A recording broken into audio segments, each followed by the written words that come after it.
All right, Coach, one thing we know, bagging that road win is always a little more elusive than, playing well at home. You guys cracked through in Chicago this past weekend. What'd you see? Well, without a doubt. I just saw some things guys finishing. Thought we saw some guys step up their productivity. And when you're two leaders, and we're talking about Mustafa and LJ, when those guys lead the pack, it's easy for those other guys to follow. And I thought from a defensive standpoint, I saw the pop back in Mustafa. I even saw him go block a shot. And it led to a fast break. And so that tells me he's getting back healthy. And then, of course, LJ comes out gunning. And I thought it really kind of trickled through our team. Julian comes off the bench and just big and rebound, got 11 rebounds for us. And I thought Rasheem, that's the most subtle he's looked out there on the floor. He's like a floor general on the floor. In your heart, as you watch your team, can you tell, okay, we're ready to crack through and win this road game? Because it's a process. Did you feel that the team looked different before taking the court against DePaul? More confident? I just think, the games we've played, we've been right there. And it's just, to me, reaching down and taking it to another level. And I thought in that particular game in DePaul, I thought we learned from the Marquette game. And I thought some of that came to fruition. I thought we were good defensively. I thought we were great in terms of rebound the basketball, and I thought we controlled tempo. And we didn't put them on the line. Our defense did a good job of not fouling and getting to the lines ourselves and making them. What is your optimal amount of player usage? Is it 8? Is it 9? Like, are you married to a number when things are popping, or are you kind of fluid? I'm kind of married to winning. That's what I'm married to. But with that being said, it depends on what's taking place. In the game the other night at DePaul, I think a certain rotation. It was probably a rotation of probably about 8 players. With Mustafa and LJ being those guys, and Rasheem being out there quite a bit. And true be said, Greg has been a guy that's been playing probably some of the more minutes of any of the guys. So it's just a feel. I think it's my instincts in terms of. So it's game to game. It's not necessarily season to season. It does fluctuate. That's something you can adjust based on what you see, obviously. Without a doubt, and you get more guys ready to play.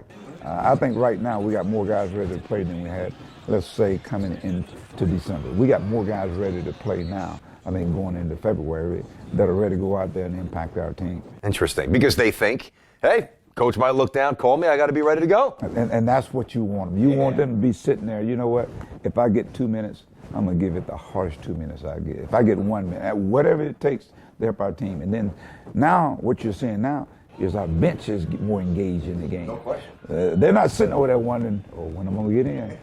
It's like, when I get in, man, Coach's going to have to get me out of there. I'm going to give him everything I got. I want to eat too. I want a little piece of the pie.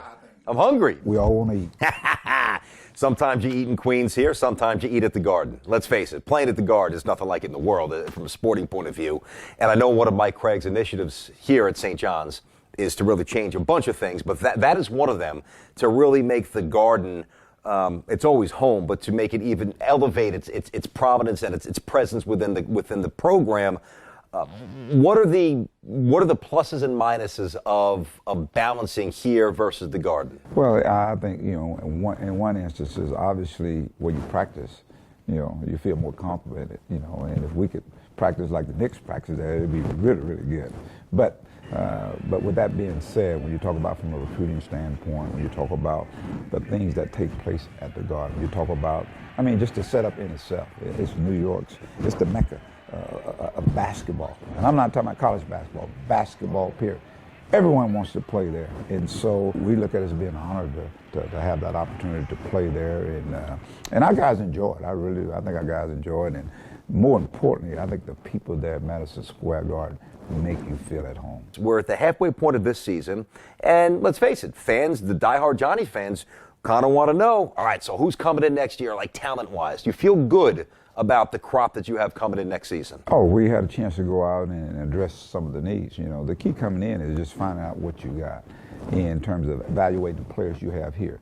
And so we were able to go out and truly bring in guys we think that fit what we're doing. And, you know, again, I like guys with high basketball IQ. I like talented guys. I like athletic guys. I like basketball guys that are winners. And so with the guys coming in, 6'11" kid that can step out. Isaiah Moore can step out and shoot the ball, block shots, rebound, and he's on the junior college team now. Then, of course, Vince Cole is a young man that's one of the top scoring guards in the country, junior college. And these guys are junior college players, so they're more ready to come in and hopefully impact our program. 6'6", that can score. And then we have a couple of high school kids that are local here, and I'm excited about them. I think they play in a system even right now with their high school coach and the AAU program that's tailor-made for what we talk about, you know, getting into guys and with aggressiveness and toughness and attacking guards that could score, not afraid of anyone. I love toughness. So I think that's one ingredient we're going to bring in here, and some versatility to go along with the guys that we have. I love it. You talk about toughness. You mentioned IQ and your propensity to recruit kids who are smart, who can see the game a certain way. It's been a really tough week here at Kobe. I mean, it's been really tough. I know the other night that at the Garden against Villanova, there was a moment of silence which really acknowledged not just one of the great players, but one of the great competitors. And what's so tragically sad, and we've all spoken about this, of course, his daughter, it's unthinkable, and it's impossible to frame it word-wise. But I do want to ask you, and you did tell me before we sat down to shoot this, you tried to recruit him.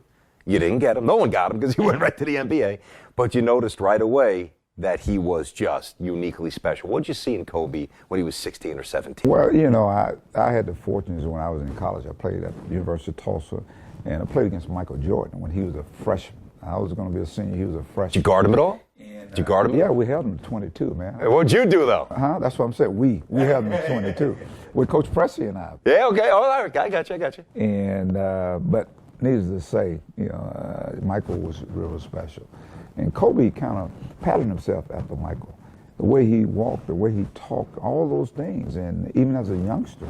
And so with that being said, when I saw him in high school, he's one of those guys who got like, he got it. He got it. And it's so ironic that, you know, the last tweet I saw of him was talking about LeBron, you know, breaking his scoring record. I'm just seeing that. I'm seeing that, and I'm going like, and he's, you know, he talked about how great it was because he's pushing the game forward. And then to hear the next day that he is, I mean, he's, oh man, it's just unbelievable that he had passed away. And but what a great player, what a great individual, and oh man, it just shows you, man, life is so precious, man. So every day is a blessing. So to the people that you love and that I love, you make sure you let them know. Let's bring it back to the Johnnies, wrap it up here with Coach Anderson. So halfway home, all right, halfway home of the conference. You've got a sense of what the league is fully all about, the venues, the styles. What can we expect here the second half? Well, it's a 9-game season. That's how I see it, 9-game season. And every game, the games get bigger now. And I think our guys have a chance to go through the league and playing most of the teams. So they got a sense of where they are. And I think our guys stack up well with them. It's just going to be that particular day. What do you bring to the table? I think how we play is uniquely different than how other teams play. We just got to learn from those games we've had. And as I said, just clean it up a little bit more, that's all. And but continue to play with the passion, continue to play for each other, and play for the name on the front of the jersey. Mike Anderson, head coach of St. John's. Good seeing you, Coach. Thank you. All right, thank you. You got it.